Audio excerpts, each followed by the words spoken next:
विघ्नेश्वराय वरदाय सुरप्रियाय लंबोदराय सकलाय जगद्दिताय नागाननाय श्रुति यज्ञ विभीषिताय गौरीसुताय गणनाथ नमो नमस्ते। मोक्षदा एकादशी। युधिष्ठिर बोले, देव देवेश्वर मार्गशीर्ष मास के शुक्ल पक्ष में कौन सी एकादशी होती है, उसकी क्या विधि है और तथा उसमें किस देवता का पूजन किया जाता है। स्वामी, यह सब यथार्थ रूप से बतलाइए। श्री कृष्ण ने कहा, नरश्रेष्ठ, मार्गशीर्ष मास के शुक्ल पक्ष की एकादशी का वर्णन करूँगा, जिसके श्रवण मास से वाजपेयी यज्ञ का फल मिलता है। उसका नाम मोक्षदा एकादशी है, जो सब पापों का अपहरण करने वाली है। राजन, उस दिन यत्नपूर्वक तुलसी की मजरी तथा धूप दीपादिक से भगवान दामोदर का पूजन करना चाहिए। पूर्वोक्त विधि से ही दशमी तथा एकादशी के नियम का पालन करना उचित है। मोक्षदा एकादशी बड़े बड़े पातकों का नाश करने वाली है। उस दिन रात्रि में मेरी प्रसन्नता के लिए नृत्य, गीत और स्तुति के द्वारा जागरण करना चाहिए। जिसके पितर पापवश नीच योनि में पड़े हो, वे इस एकादशी का व्रत करके इसका पुण्यदान अपने पितरों को करें। पितर पापवश नीच योनि में पड़े हो, वे इस एकादशी का व्रत करके इसका पुण्य दान अपने पितर को करें तो पितर मोक्ष को प्राप्त होते हैं। इसमें तनिक भी संदेह नहीं है। पूर्व काल की बात है। वैष्णव में विभूषित परम रमणीय चंपक नगर में वैखानस नामक राजा रहते थे। ये अपनी प्रजा का पुत्र की भांति पालन करते थे। इस प्रकार राज्य करते हुए राजा ने एक दिन रात को स्वप्न में अपने पितर को नीच योनि में पड़ा हुआ देखा। उन सबको इस अवस्था में देखकर राजा के मन में बड़ा ही विस्मय हुआ और प्रातःकाल ब्राह्मणों से उन्होंने उस स्वप्न का सारा हाल कह सुनाया। राजा बोले, ब्राह्मणों, मैंने अपने पितरों को नरक में गिरा हुआ देखा है। वे बार बार रोते हुए मुझसे यूँ कह रहे थे कि तुम हमारे तनुज हो, इसलिए इस नरक समुद्र से हम लोगों का उद्धार करो। द्विजवरों, इस रूप में मुझे पितरों के दर्शन हुए हैं। इससे मुझे चैन नहीं मिलता। क्या करूं, कहाँ जाऊं, मेरा हृदय रुंधा जा रहा है। द्विजोत्तमों, यह व्रत, यह तप और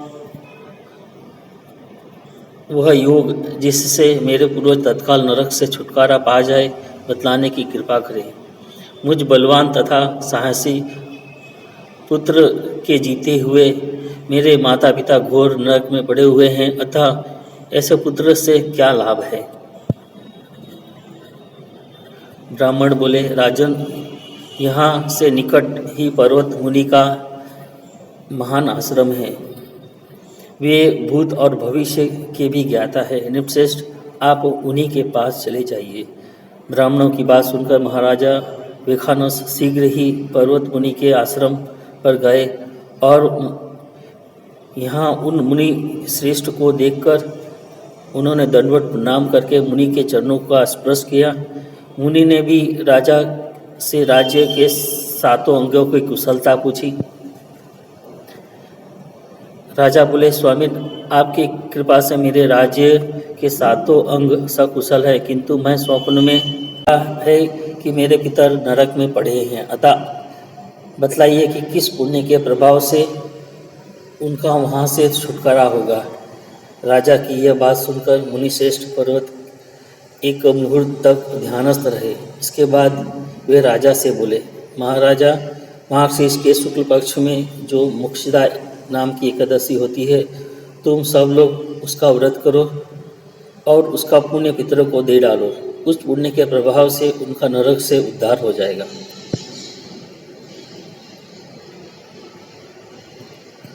भगवान श्री कृष्ण कहते हैं, युधिष्ठिर मुनि की यह बात सुनकर राजा पुनः अपने घर लौट आए। जब उत्तम मार्गशीर्ष मास आया, तब राजा वैखानस ने मुनि के कथा अनुसार मोक्षदा एकादशी का व्रत करके उसका पुण्य समस्त पितरों सहित पिता को दे दिया। पुण्य देते ही क्षण भर में आकाश से फूलों की वर्षा होने लगी।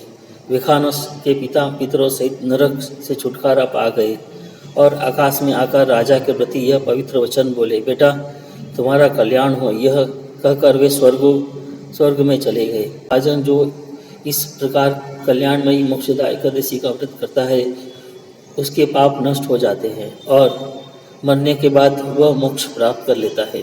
यह मोक्ष देने वाली मोक्षदा एकादशी मनुष्यों के लिए चिंतामणि के समान समस्त कामनाओं को पूर्ण करने वाली है। इस महात्मा के पढ़ने और सुनने से वाजपेयी यज्ञ का फल मिलता है। श्री सच्चिदानंद रूपाय विश्वपत्यादिहेतवे वेत्राप्तये विनाशाय श्री कृष्णाय वयं नमः। श्री सच्चिदानंद रूपाय विश्वपत्यादिहेतवे वेत्राप्तये विनाशाय श्री कृष्णाय वयं नमः। हर हर महादेव, हर हर महादेव। जय सोमेश्वर महादेव, जय हनुमान ओम नमः इति।